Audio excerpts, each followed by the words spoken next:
এই 4টা হাওয়াই মিঠাইয়ের দাম তো 80 টাকা। এখন এটার দাম তো আমি আমার মহাজনকে দিতে পারবো না। ও এই ঘটনা, তুই কোনো চিন্তা করিস না। ওই দুটো লোক খুব ভালো লোক, বুঝছস? তোর টাকা আমার বিকাশ নাম্বারে দিয়ে গেছে। দেখ এই যে।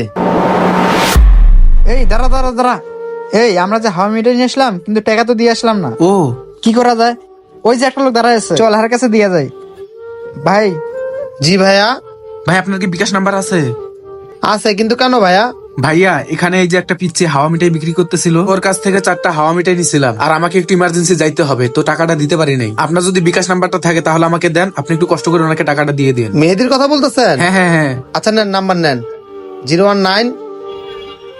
দেখেন ভাই, 1000 টাকা গেছে, হ্যাঁ 1000 টাকা আসছে। একটু কষ্ট করে দিয়ে দিন। আচ্ছা ভাই, ঠিক আছে, যান। এই ঘটনা করছিল, ঠিক আছে। আর ওই লোক দুটো অনেক ভালো, তোকে 1000 টাকা দিয়ে গেছে। সত্যি ভাইয়া?